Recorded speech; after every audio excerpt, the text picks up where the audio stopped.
அண்மையில் எங்கட காவலன் நாவிதம்பள்ளிக்கு மீட்டிங் போற நேரம் கதைக்கிறார். 6 பேச்சு நிலத்தை எடுப்பதற்கான வக்கற்ற நிலையில் 26 வருஷம் அரசியல் செய்கிறோம். 6 செஞ்ச நீங்க எங்கட ஊர்ல சொன்னேன், பொண்ணு அழகா இருந்தா எல்லாரும் மாப்பிள்ளை கேட்டு வருவாங்க. இன்னைக்கு எல்லாரும் மாப்பிள்ளை அங்க இருக்கிறாங்க. ஒரு 5 பேச்சாக எடுத்து கொடுத்திருக்கேன். 6 பேச்சாக இந்த மக்களுடைய காணி 6 பேச்சுக்கு பெர்மிட் கொடுக்கக்கூடிய ஒரு நிலையை உருவாக்க முடியாத வக்கற்ற நிலையில அரசியல் செய்கிறோம். அவன் நெதன்யாவோட தலையில இடி உலட்டும் வேண்டமாய்தான் 5 பேச்சாக எடுத்து கொடுத்திருக்கேன். நீங்கள் ஒன்றை மட்டும் தெரிந்து கொள்ளுங்கள், அரசியலில் ஒன்றை செய்யாது தடுப்பதற்கு இவர்கள் செலவழிக்கின்ற அந்த உழைப்பையும் அந்த நேரத்தையும் ஒரு விடயத்தை செய்வதற்கு பயன்படுத்தினா எவ்வளவு வேலையை செஞ்சிருப்பாங்க. நேஷனல் ஸ்கூல் நாங்க பொத்துவில் நேஷனல் ஸ்கூல் ஆகிட்டோம். அல்மனாரும் அந்த நேஷனல் ஸ்கூலாக பிரகடனப்படுத்தப்பட்ட தருணத்தில் அல்மனார் எந்த ஸ்கூல் தந்து நான் நம்பிட்டு இருந்தேன். அல்மனார் ஸ்கூல்ல இந்த முந்தைய நிர்வாகம் என்ன உள்ளு கிடக்கிறதுக்கு யோசிச்சு தான் இருந்துச்சு. அப்ப நேஷனல் ஸ்கூல் ஃபைல் எனக்கு ஒரு ஆள் ஜவுஃபர் யாரோ தாரத்துக்கு ரெடி ஆகக்குள்ள இல்லை அது வேற ஒரு ஆள் எடுத்து செய்யறாராம் என்ற உடனே நான் வெளியாயிட்டேன். இன்றைக்கு வரைக்கும் நேஷனல் ஸ்கூல் இந்த ஊர்ல உண்டு நம்ம ஆக்கள் தான். இன்றைக்கு அம்பாறை மாவட்டத்தினுடைய கல்வி வளர்ச்சியில முதன்மையாக இருக்கிற ஊரண்டா மருதமனை மட்டும்தான். இன்றைக்கு அம்பாறை மாவட்டத்தில் அதிகமான கல்வி அதிகாரிகளை உருவாக்கிய மிக பெருமை மருதமனைக்கு மட்டும்தான் இருக்கு. நான் எப்போதும் சொல்கிறேன், மஃபாஹிர் மௌலானா என்னுடைய ஊடக நண்பர் 10,000 போட்டு 9,000 போட்டு 15,000 போட்டு என்றெல்லாம் அது ஒரு பிரச்சனை இல்லை. இப்போ எடுத்து சொல்ற நேரம் சொன்னாங்க, மாகாண சபை அதிகாரத்தை உங்களுக்கு முஷாரப் எம்பி தருவார். அப்படியெல்லாம் இல்லை. எம்பிஎல் நீங்க எடுக்கலாம், எம்பியையும் நீங்க எடுக்கலாம். நமக்கு முதல்ல அந்த நம்பிக்கை இருக்கும். எங்கட பொத்துவில் அப்படித்தான் சொன்னாங்க. அது பொத்துவில் வந்து சின்ன ஊர், பிரதேச சபையோட நின்றுக்கணும். எங்கட ஊராக்கள் நம்பிட்டாங்க. 1947ஆம் ஆண்டு தோமஸ் பைன் என்கின்ற ஒரு எழுத்தாளன் காமன் சென்ஸ் பகுத்தறிவு என்கிற ஒரு புத்தகத்தை எழுதுறான். அந்த புத்தகத்துல சொல்றான், இந்த பிரித்தானியா இந்த உலகத்தெல்லாம் ஆளுது, அமெரிக்காவையும் ஆளுது. ஆரம்பத்துல பிரித்தானியாவின் கட்டுப்பாடுலாம் அமெரிக்கா இருந்து. அவன் அந்த தோமஸ் பைன் அந்த புத்தகத்துல என்ன சொல்றான்டா, அமெரிக்கா என்ற ஒரு கண்டத்தை பிரித்தானியா என்ற ஒரு உபகண்டம் ஆளுது, நமக்கு எல்லாம் வெக்கம் இல்லையான்னு எழுதினான். அந்த 47 பக்க புத்தகம் தான் அவன் விழிச்செழுந்தான். அமெரிக்கா தனியானான், இன்னைக்கு பிரிட்டனுக்கு மேல நிற்கிறான். நாங்களாம் எப்படி நிக்கிறோம்டா, காமன்வெல்த் கண்ட்ரி என்று சந்தோஷமா நாங்க போறது. காமன்வெல்த் என்ன, பிரித்தானியாக்கு அடிமையா இருந்த கண்ட்ரி. அடிமையா இருந்த நாங்க எல்லாம் ஒரு காமன்வெல்த் கண்ட்ரி என்று மாநாட்டுக்கு எல்லாம் போவோம். அது நம்ம கேஸ் வேற கேஸ், அது வேறையா பேசுது. அமெரிக்காக்காரன் காமன்வெல்த் கண்ட்ரி என்று உள்ளுக்கு போவானா? போக மாட்டான். அவனும் பிரித்தானியாவுடைய கட்டுப்பாட்டுக்குள்ள இருந்து. அது மாதிரி நான் என்ன சொல்ல வருகிறேன் என்றால், நாங்க சின்ன ஆக்கள், நாங்க சின்ன வாக்கு உள்ள இடத்துல இருக்கிறோம் என்றெல்லாம் எங்களை சிறுமைப்படுத்தி துண்டாடி பெருமாக்கள் பெருமூர்கள் என்று சொல்லி அதிகாரத்தை பெற்றவர்கள் ஏதாவது பிரச்சனையை இந்த பிராந்தியத்தில் தீர்த்திருப்பார்கள் என்றால் சத்தம் இல்லாம நாங்க ஒதுங்கி இருக்கலாம். ஊடகத்தில் அழகாண்டைக்கு யூடியூபரா மாறி இருப்பேன். எவ்வளவு கவலையா இருக்கு, இவ்வளவு சந்தோஷமா இருந்த மீடியாவில் இருக்கிற நேரம். பாட்டும் கூத்தும் வெளியில போறதும் சுற்றுலா போறதும் அப்படித்தான வாழ்க்கை இருந்துச்சு. இன்றைக்கு வைஃபுக்கு அப்பாயின்மெண்ட் எடுக்க வேண்டிய வைஃப் எனக்கிட்ட நாளை அன்றைக்காவது என்ன சந்திப்பீங்களா, பாப்பீங்களா? அவ்வளவு நிம்மதியற்ற இரவும் பகலாக ஓடிக்கொண்டிருக்கிறோமே. இந்த அரசியலுக்குள் ஒரு புதிய மாற்றத்தை உண்டு பண்ண வேண்டும் என்று ஆழமான நம்பிக்கை எங்களுடைய பிராந்தியத்திலே. நாம் பாராளுமன்ற தேர்தலில் இறங்குகிற போது எல்லாரும் அவன் நம்பிக்கையா பேசினாங்க. உங்கள்ட்ட காசு இல்லை, உங்கள்ட்ட பணம் இல்லை, உங்கள்ட்ட செல்வாக்கு இல்லை, நீங்க ஒரு சிறிய ஊர்ல இருந்து வந்தீங்க, எப்படி எம்பியாவில் நான் சொன்னேன்.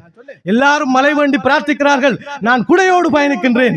ஏனென்றால் மழை பெய்யும் என்ற நம்பிக்கையோடு நான் பயணிக்கிறேன் என்றேன். எம்பி ஆகிப்பட்டுதான் உங்களோட பேசிட்டு இருக்கிறேன். இப்போதும் சொல்கிறேன், இந்த மாவட்டத்தில் அரசியல் கலாச்சாரத்தை நாம் மாற்றுவதற்கான சாத்தியம் கணிந்திருக்கிறது. நீங்க நம்புங்க. என்ன செஞ்சிருக்கிறாங்க இந்த 20 வருஷ அரசியல்? எனக்கு லேஸ் எம்பி ஆகிறதுக்கு எல்லா கட்சியும் கூப்பிடுறாங்க. அது இல்ல, எம்பி ஆகணும்னா பல வழிகள் இருக்கு. ஆனா இந்த கல்ச்சரை நம்ம மாத்திரல. ஒரு 25-30 வருஷமா செய்யற இந்த அரசியல் கலாச்சாரத்துல இந்த சமூகத்துக்கு ஏதாவது நன்மை நடந்திருந்தா பரவாயில்ல. ஒன்றும் நடக்கல, நாம திட்டுறோம். SLMC பிள்ளை, ACMC பிள்ளை, அது பிள்ளை, இது பிள்ளை, மறுபடியும் போய் ஓட்ட போடுறோம். நானும் அதுல 10-11 என்று ஓட்டு போடுறத பார்க்க நான் யோசிக்க மறுபடியும் ஒன்று ஜேர்னலிஸ்ட் ஆகிறேன், இல்ல இந்த அரசியல் கலாச்சாரத்தை மாத்துறேன். ரெண்டுல ஒரு முடிவோட தான் நான் இப்ப கிளம்புறேன். என்னை போல இந்த சமூகத்தில் மாற்றம் வேண்டும் என்று நம்புகிற ஒரு 45,000 மக்கள் இந்த அம்பாறை மாவட்டத்தின் பகுதிகளில் இருப்பார்கள் என்ற நம்பிக்கையோடு தொடங்கிய பயணத்தின் முதல் மேடை தான் இன்றைக்கு முகர்ரப் சகோதரன் போட்டிருக்கிற மேடை. நாம் அதை செய்ய வேண்டும். இன்னைக்கு முஸ்லிம் சமூகம் சம்பந்தமாக நிறைய பேர் நான் இன்டர்வியூக்கு போற நேரம் கேட்கிறாங்க. முஸ்லிம் சமூகம் சேர்ந்து கேட்டா என்ன, எம்பிமாரை கூட்டினா என்னத்துக்கு கூட்டணும்? இப்ப நேற்று முந்தின ஒருத்தர் 24ஆம் தேதி அவர் கேபினெட் அமைச்சர், ஜனாதிபதி 6 ஆண்டு எல்லாரும் ஊசலாடி 30% 50% ஓட்ட ஒருத்தருக்கும் இல்லைன்னு ஓடித்துறாங்க. கேபினெட் அமைச்சர். அப்ப கேபினெட் அமைச்சர் ஆகிறது, ராஜாங்க அமைச்சர் ஆகிறதுங்கிறத தாண்டி இந்த சமூகம் பத்தி எந்த பிரச்சனையும் உங்களுக்கு இல்லை. எதற்காக என்னட்ட கேட்பாங்க, எல்லாரும் சேர்ந்து எம்பிமார் என்னைக்கு எதற்காக கூட்டம்? இந்த முஸ்லிம் சமூகத்துக்கு என்ன தேவை என்பதில் இந்த சமூகம் தெளிவா இருக்கா இல்லையா? நீங்க யோசிச்சு பாருங்க. முஸ்லிம் சமூகத்துக்கு என்ன தேவை? இன்னைக்கு பார்த்தா பேச்சுவார்த்தைங்கிறது தீர்வு என்று ஒஸ்லோவில் பேச்சுவார்த்தை நடந்தது. முஸ்லிம் சமூகம் என்ன அரசாங்கத்தில் ஒரு பங்காளியா சென்று முஸ்லிம் ஒரு சிறு கூட்டம் இலங்கையில வாழுதுன்னு நம்ம எக்ஸெப்ட் பண்ணின சமூகம் தான் நாம.